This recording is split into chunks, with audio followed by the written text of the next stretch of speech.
It's 26 degrees outside. It is very cold, but there's no wind. So I'm hoping that I'll get out here and things will be good. Somehow every time I get out, the wind picks up. I don't do an anchor. I actually almost threw my anchor in the truck this morning. Literally, I just forgot about it because I never bring it. But I'm gonna get out today. Had a little bit of good fortune the other day shooting pylon. So I am not gonna spider rig today. It has been very slow. I'm hoping that they'll have some live. I can spider rig tomorrow, because I got to tell you, I'm starting to see a bunch of schools on my Humminbird Helix 7. Now, some of those I know are bluegill, yellow perch, but there's some crappie mixed in there as always. So I'm hoping that if I can get some live tomorrow, that I can put some citation fish in the boat. So today, I promise I'm going to try to do a bunch more talking and a lot less just fishing and being quiet. I get into fishing and I don't really think about kind of doing instruction. So today I'm gonna try to do a bunch. I'm gonna talk about shooting docks. I'm gonna talk about my retrieve. I'm gonna talk about moving the jig around, kind of the stubbornness of crappie, how sometimes you can cast in the same spot 4 or 5 times. It's not until the 6th time that one will take your bait. I'm also going to talk about the difference in fishing with 1 and 2 jigs. A lot of times when I am spider rigging, I'll fish with 2 jigs. When I'm casting, I'll only fish with 1. Today, I'm going to do a little bit of both. So I got two reels rigged up with 1 jig and 1 rigged up with 2. Now, what I'm going to do with the 2 is probably a bunch more vertical jigging. And what that'll do is it allows me to fish at 2 different depths at once. Got them tied with the loop knot that you've seen on my channel, and we'll see how effective that is. Now, what I will tell you is 2 jigs versus 1 will make the jig fall faster. 1 jig, if you get into kind of a school of crappie, it'll fall slower, especially if you're fishing with 1/32, 1/16 ounce jig. But if you're fishing with 2, and I think I'm fishing with 1/16 ounce, those jigs are going to fall much faster. Now, the plus side, again, if you're vertical fishing, is you get to fish at 2 depths. So we'll do that today. We'll do a little bit of talking. And I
got a double jig here. And what I've done was I used that pinkish chartreuse that was kind of my signature go-to jig back in the day, and I've topped them both with crappie nipples. So because the water's pretty high and I'm fishing 2 jigs, we're just going to vertical jig these for a minute.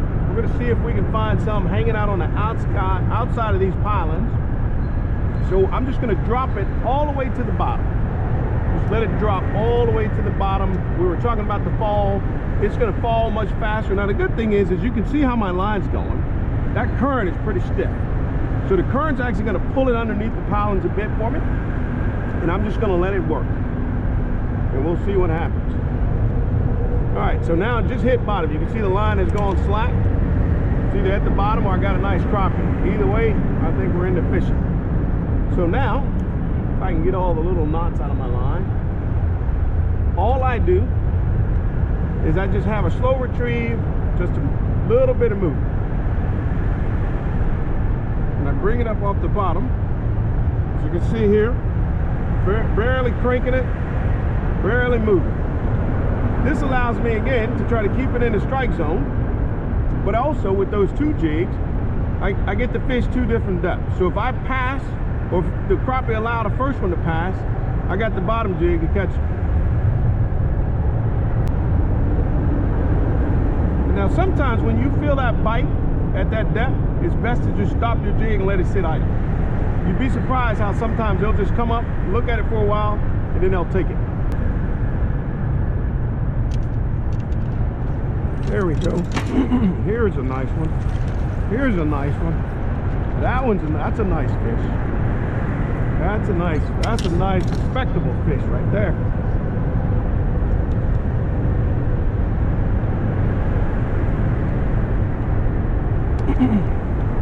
Just caught him, and now this kind of goes back to what I mentioned some time ago. Crappie fishing, man, takes a lot of patience. As you can see, all I did was I just laid it down and I left it out there. And there was no movement to this jig other than what the current and the boat would do to it. So you don't always have to have a lot of movement on the jig. Just drop it down there sometimes, and crappie will get so curious about it that they'll just come up and grab it.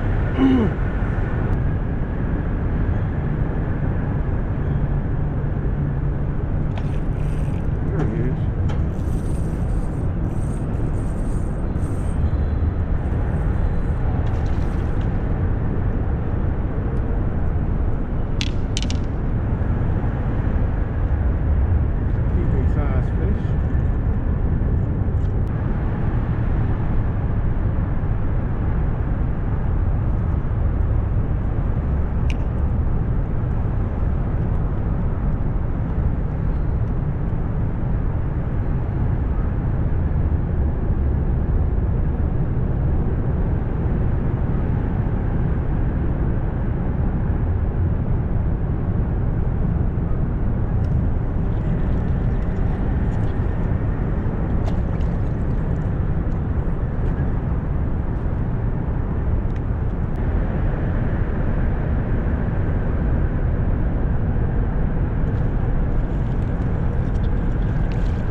I don't practice shooting pylons very often. So what I do instead of shooting pylons is I cast, as you can see in the video here. And when I cast as far underneath the piling as I can, and I allow a little line to spool off, and then I allow the jig to start to drop. So now it's kind of dropping at an angle, and it's swimming actually because there's a current. In addition to the swim, what I try to do is put some slight little twitches, as you can see right there. And what it looks like is a minnow that is speeding off, trying to evade a fish. And then I just keep a real slow retrieve, as you can see in the video. And that just brings it back really slowly, nothing too erratic. And as you can see, the fish hit it, and you end up with a crappie. So I hope this helps.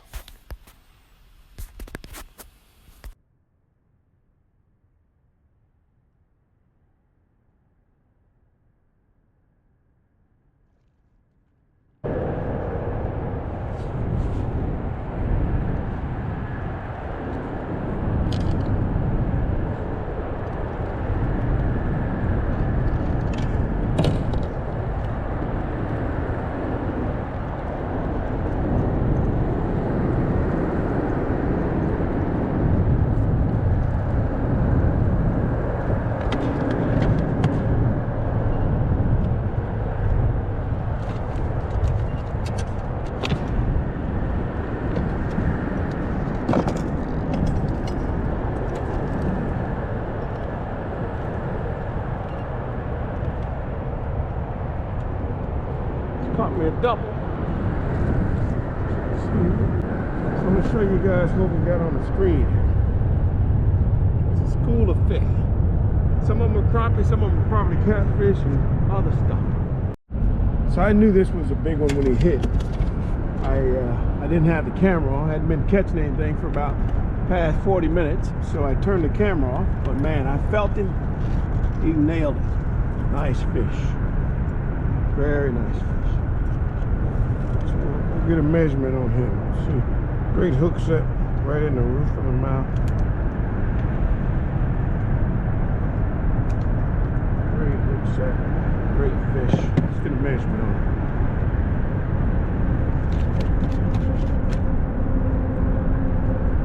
+13. Yeah, I could tell when he hit it. He came up, man. That was ferocious.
That's a crappie.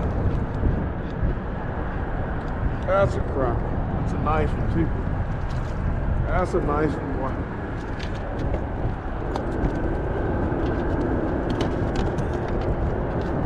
Okay, so how we gonna work this? Here is that they biting better now on the side than on the end. So I gotta do something. I got some decisions to make. Decisions to make.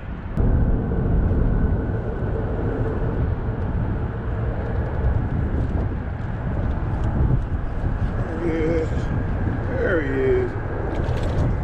It's a nice fish. It's a decent little snapper. He's a decent little snapper.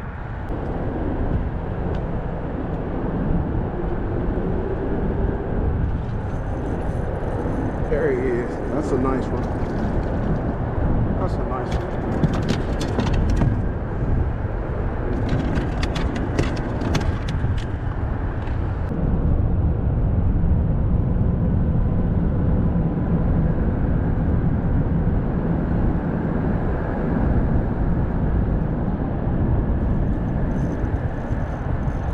But, oh no. No. Chunk. It's a chunk right now. It's a chunk. That's a chunk right there. That's a chunk.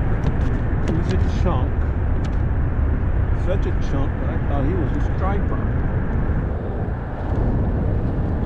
Let's get a measurement on it.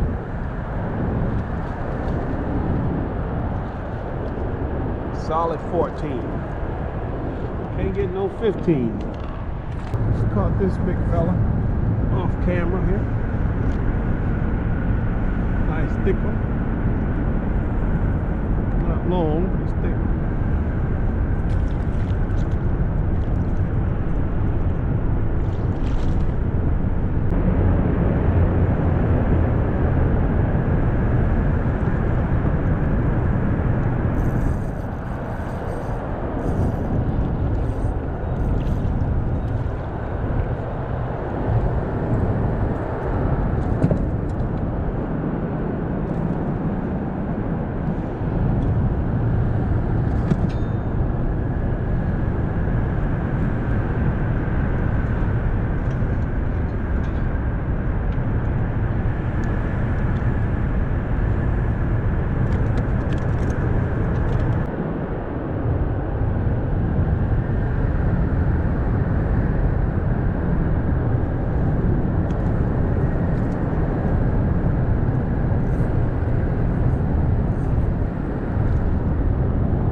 second double of the day.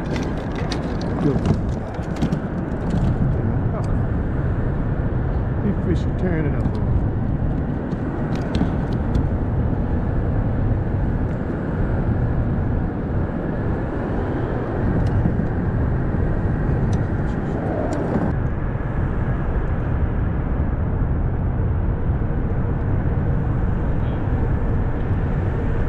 Here you go.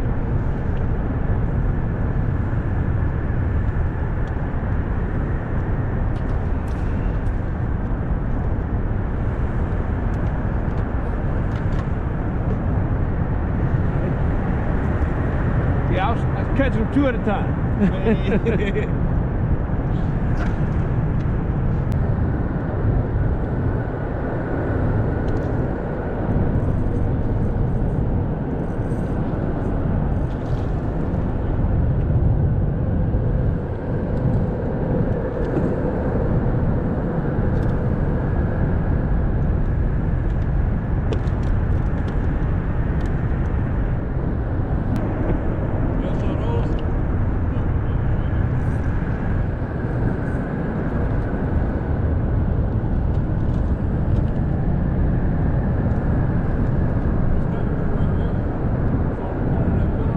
Yeah. Yeah, it's a bunch of them been out here all day. I'm still seeing a few. I just don't know why they're not biting. There we go. There we go. Oh, oh. It must be a striper here. No.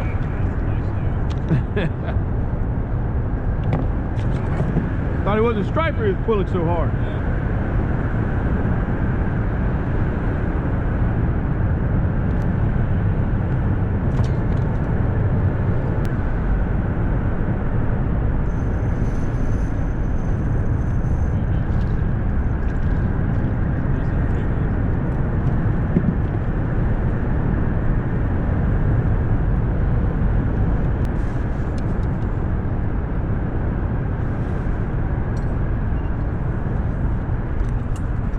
All right, so I'm wrapping this up, man. I got out and had a good time. You guys can see, I'm gonna put a fresh battery in, show you what I caught. But started off slow. Then all of a sudden I got into a school and man, it was on fire. Here's a school I'm leaving. I gotta tell you, if it wasn't this late, I'd fish it. You can see that there's a lot of fish down there. But it has been good nonetheless. This is what we got for today.